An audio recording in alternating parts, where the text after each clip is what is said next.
E hoje, mais um trecho do livro Torturado por Amor a Cristo, escrito por Richard Wurmbrand em 1976. Hoje abordaremos o que aconteceu à sua esposa e ao seu filho. Um povo que não conhece a sua história está condenado a repeti-la. Análise histórica e crítica sobre o pentecostalismo universal. Se inscreva, curta e compartilhe. Fui levado para longe de minha esposa. Não sabia o que lhe havia acontecido. Depois vim a saber que também havia sido aprisionada. As mulheres crentes sofrem muito mais que os homens na prisão. As moças são violentadas pelos guardas brutais. A blasfêmia e as obscenidades são horríveis. As mulheres eram obrigadas a trabalho forçado em um canal que tinha de ser construído e tinham de executar a mesma tarefa que os homens. Removiam terra no inverno. Prostitutas eram colocadas como supervisoras e rivalizavam com os guardas nas torturas aos fiéis. Minha esposa teve que comer grama feito gado para poder sobreviver. Ratos e cobras eram comidos pelos prisioneiros famintos nesse canal para não morrerem de fome. Uma das diversões dos guardas aos domingos era empurrar mulheres para dentro do Danúbio e depois pescá-las, para se rirem e ridicularizá-las quando viam seus corpos molhados e jogá-las de novo ao rio para serem pescadas outra vez. Minha esposa foi atirada ao Danúbio dessa maneira. Meu filho fora deixado em liberdade para vagar pelas ruas quando a mãe e eu estávamos presos. Mihai tinha sido desde criança muito religioso e muito interessado em assuntos relacionados com a fé. Depois, com a idade de 9 anos, quando eu e a mãe fomos arrebatados dele, passou por uma crise em sua fé cristã. Havia tornado-se ríspido e duvidava de toda a sua religião. Tinha, com essa tenridade, problemas que as crianças em geral não têm. Precisava pensar em ganhar o pão de cada dia. Era crime ajudar as famílias dos mártires cristãos. Duas senhoras que ajudaram meu filho foram presas e apanharam tanto que até o presente estão aleijadas depois de 15 anos. Uma senhora que arriscou a vida e levou-o para sua casa foi condenada a 8 anos de prisão por esse crime de ter ajudado a família de um preso. Todos os seus dentes lhe foram quebrados a pontapés, seus ossos fraturados. Nunca mais poderá trabalhar. Ela também ficará aleijada para o resto da vida. Com a idade de 11 anos, Mihai começou a ganhar sua manutenção trabalhando habitualmente. Os sofrimentos abalaram sua fé, mas depois de 2 anos de encarceramento de minha esposa, foi-lhe permitido visitá-la. Dirigiu-se à prisão comunista e viu sua mãe por trás das grades de ferro. Estava suja, magra, com as mãos calejadas, vestindo esfarrapado uniforme de prisão. Mal a reconheceu. As primeiras palavras dela foram: Mihai, creia em Jesus. Os guardas, com fúria selvagem, tiraram-na da presença de Mihai e a levaram. O menino chorou ao ver sua mãe ser arrastada. Esse minuto foi o momento de sua conversão. Ele sabia que se Cristo pôde ser amado sob tais circunstâncias, é realmente o verdadeiro Salvador. Posteriormente afirmou: se o cristianismo não tivesse outro qualquer argumento em seu favor, além do fato de minha mãe crer nele, este mesmo fato seria para mim suficiente.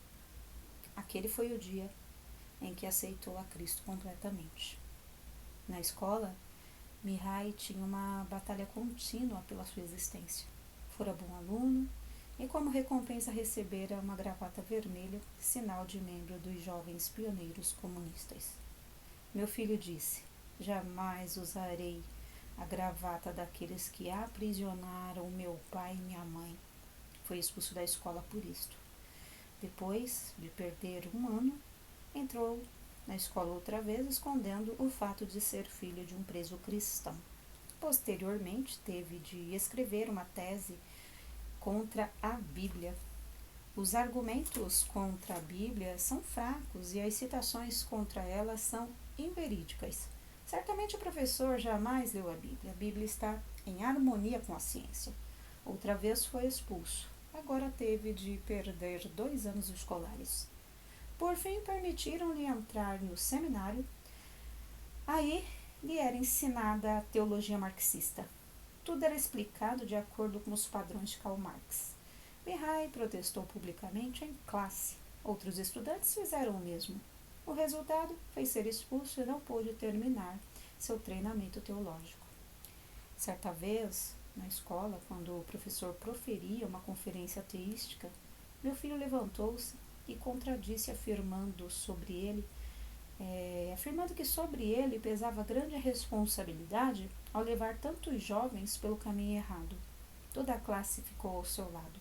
Foi necessário que um tivesse a coragem de se levantar primeiro.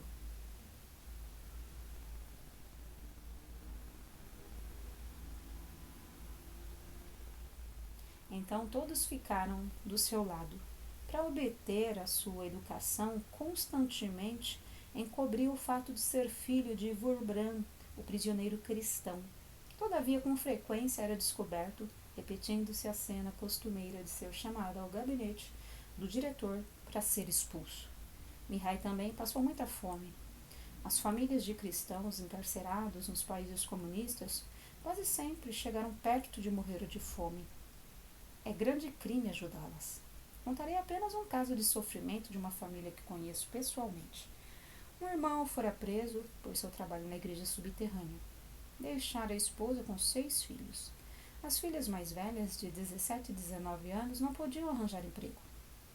O único que provê trabalho num país comunista é o Estado e não o dá a filhos dos crentes criminosos. Por favor, os leitores não julguem esta história à luz de padrões morais. Apenas recebam os fatos. As 2 filhas do mártir cristão, também crentes, tornaram-se prostitutas para poder sustentar seus irmãos mais novos e a mãe doente. O irmão mais novo, de 14 anos, enlouqueceu quando viu o que estava acontecendo e teve de ser mandado a um asilo. Quando depois de anos o pai retornou, sua única oração era: Deus, leva-me de volta à prisão. Não poderei suportar ver isto. Sua oração foi respondida e está agora na prisão pelo crime de haver testemunhado de Cristo às crianças. Suas filhas não são mais prostitutas. Receberam um trabalho da polícia secreta. Tornaram-se informantes. Como filhas de um mártir cristão, são recebidas com honra em todas as casas. Escutam e então relatam tudo quanto ouvem à polícia secreta. O leitor não deve apenas dizer que é uma história fria e imoral. Certamente que é. Mas a pergunta a si mesmo é: se não é também seu o pecado de tais tragédias ocorrerem, essas famílias cristãs serem deixadas abandonadas sem a sua ajuda, que é livre.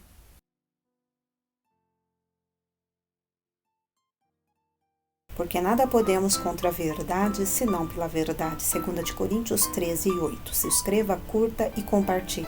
Análise histórica e crítica sobre o pentecostalismo universal.